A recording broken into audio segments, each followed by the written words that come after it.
was not written by a bunch of college professors whose idea of combat was a bad meeting on the tenure committee. Right.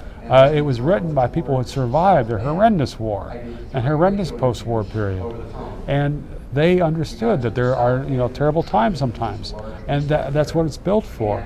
Mm-hmm. But there were so many sunshine friends of the Constitution that we've seen the last few years are kind of saying, well, 9/11, who cares? Mm-hmm. So, and since then we've learned even more about what happened, what's happened at Guantanamo. Some of it's just coming out, and also at Abu Ghraib, and that I don't think I'm pronouncing it correctly there, Ghraib, but maybe. Abu Ghraib. But since then we've got more. It's the same way Bush says it. It's fine.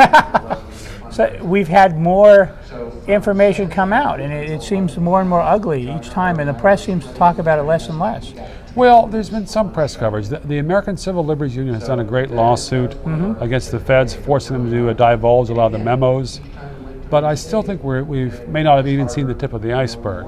I'm afraid that's all we're seeing, and some people have died during these interrogations as well. Well, but it was all natural causes, like being beaten over the head.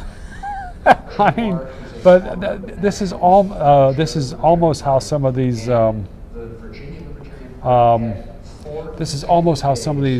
officials have done. With the memos they've done after these people died. Well, natural causes, this or the other. There's so many different levels of lie, and so far there's been very little people paying the price.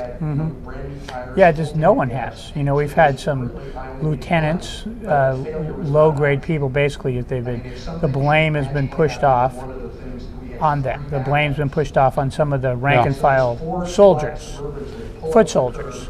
Yeah. And that's about it. I mean, it hasn't really gotten up to Watergate proportions. They haven't gone up the ladder and found anyone else higher up. Yeah, I mean, it is interesting that there have been a number of so-called official investigations, but they've all been structured to look downward. I mean, there has not been a single truly independent investigation which would be able to take a look at how far it went. Right. How far up it went, how far in the Pentagon it went, if it went in the White House, things like that. And those are the things which we need to know. Because I think Seymour Hersh, the great New Yorker reporter, I'm not sure, well, either he or someone else had said that Bush himself may have approved some of these methods that were used for interrogation. I might be misquoting, I don't think so. But he's saying that's a possibility. I mean, George Bush likes these baseball cards with these terrorists on it. Perhaps he had these, it's sort of like a box score. Okay, we use this method on this, we use this method, who knows? And we need to find out, but nothing's really being done. And the conservatives seem to be arguing, well, we don't torture as bad as the Iraqis or the Taliban. Isn't that a great learning curve? So somehow, it just seems the argument is it's kind of like being half a virgin. It's just like you're either are or you aren't. Once you've lost your humanity, you've lost it. Yeah, and it's sad to see them making an argument that's almost as like saying, well, we're not as bad as Stalin. Right. Well, that's great. Well, that's something to be really proud of. Put that in your tombstone. Of course, and the obvious thing, morally, is the whole idea why we're there is because we are morally superior, and then we go there and prove that we are not. It's sad. And it's fascinating how the dominoes of dishonesty are falling, and it is as if each abuse or debacle compels people to tell a few more lies, and they get further and further away. And the Bush folks may still think that they can spin their way out of it, but I don't think so. And it's Americans who are paying the price. Yeah, well, we're definitely paying our price internationally with our reputation, I think, and I think it's going to be much more difficult to operate on a global level after this with the cooperation of other countries. That's putting it very kindly. Well, and it's a paradox. Some of the neoconservatives were intensely opposed to the UN and some of the UN organizations, and the reason was that they were seen as a limit on U.S. sovereignty, U.S. authority. Well, the Bush folks have basically assumed that basically ignored the UN and other organizations and have done what the U.S. wanted to do. And it turns out that it's torture, it's war crimes, it's bombing civilians. It's kind of like, it's so great that we're no longer restrained, I mean, it's just, and yet it has not seemed to resonate yet with the American people. And that's rather, well, it's a cause of great concern. We've lost the moral high ground so thoroughly. There's really no credibility for us. I think in a lot of quarters around the world, and I think that in a lot of places in this country, and I just see that spreading, and I see it as a very harmful thing for us, and I think that there will also be economic price to pay besides just the cost of the war, which has been horrendous. Yes, there's a huge cost. I think the spiraling cost of the war and the U.S. budget deficit out of control is a major reason for the fall of the U.S. dollar. Oil prices are one hell of a lot higher now after the war than before. I mean, it's fascinating to think how much cheaper oil would have been if we'd simply lifted the blockade on Saddam. Right.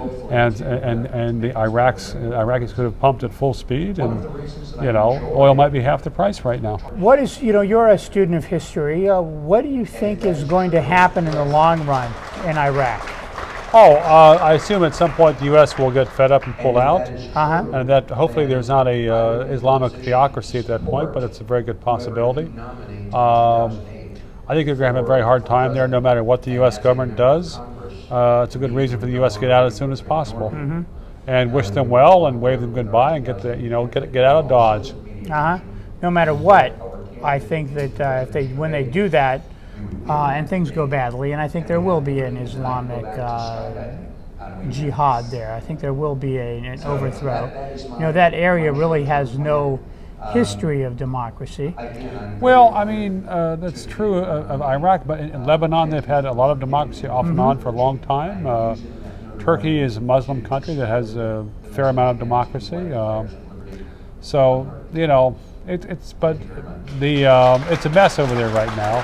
And it's a very artificial country, drawn up, I guess, by the Brits and the French or whatever, and then after the Ottoman Empire collapsed.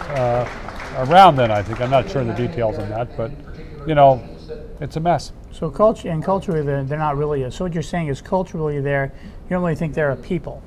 Oh, well, I mean, there is not any love lost between the Kurds and the Arabs, or between the Sunnis and the Shiites. And so, it's sort of, very difficult to make a happy country there. So, and the U.S. isn't going to be able to do it, so we should leave.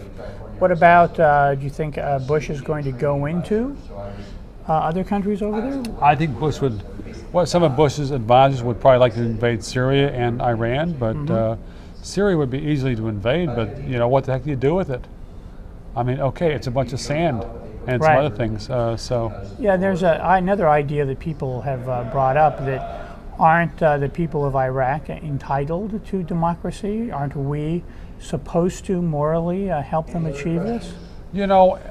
It's very difficult to spread democracy at the point of the bayonet or with a bombardier. I mean, the issue of whether the Iraqis are entitled to democracy is different than what the U.S. is obliged to do. I mean, most places in the world don't have real democracies. It doesn't mean that I have an obligation to go to most of the world and fix it.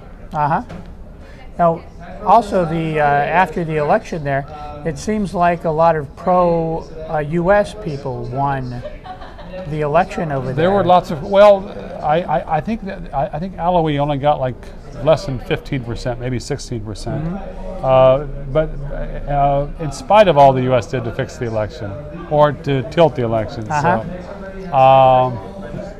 I don't know. It's ugly. It's ugly. So, what does this really say for the future of American intervention overseas? I mean, do you think this is ultimately, is this the last Vietnam? You know? Oh no. I mean, the folks who were in favor of this have basically done very well, in spite of it going very badly. Bush is listening to many of the same bad